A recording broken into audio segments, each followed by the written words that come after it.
जैसे ही दास पहले सर्विस करता था तो हमारे एक ऑफिस के तीसरा चौथा मकान छोड़कर एक बहुत बड़ा कोई रईस व्यक्ति था, इंडस्ट्री थी उसकी, वो रहता था।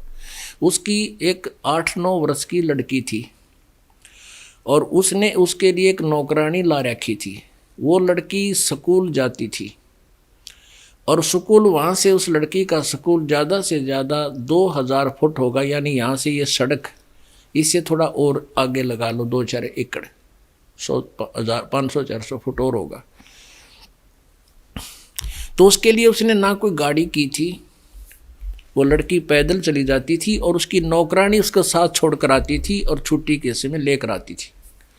दोपहर के समय गर्मियों में देखा एक छोटा सा छाता, वो उसकी नौकरानी तो धूप में और उस लड़की के ऊपर छोटे से छाते से वो छाया करके ले जाती और लाती थी।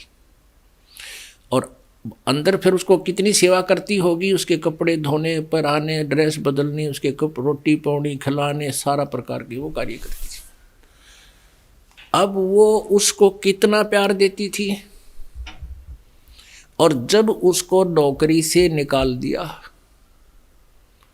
उसने मुड़कर देखा भी नहीं वह लड़की भूखी है कि प्यासी है, क्योंकि उसको पता था कि तेरी नहीं है। और उस समय वो सेवा इतनी कर रही थी, उसको पता था ये मालिक की है, मालिक की बेटी है, यदि मैं सेवा नहीं करूंगी तो मेरी बात बिगड़ जाएगी, मुझे नौकरी से निकाल दिया जाएगा।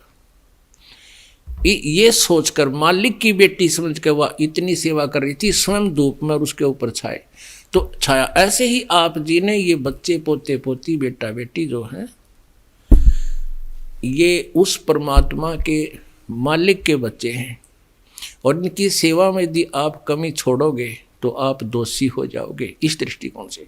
और फिर ये सोचिए कि आपके पास कितनी संपत्ति है और कल मृत्यु हो जाती तो आपकी नहीं है। यदि आप जी ने भक्ति नहीं कर रखी है तो मनुष्य जीवन तो मिला ही नहीं, फिर कुत्ता बन के आशा रह जाती है कि मेरा मकान, मेरी कोठी। फिर कुत्ता बन के उसी कोठी में, उसी मोहल्ले में, गली में उत्पन्न हो जाता है,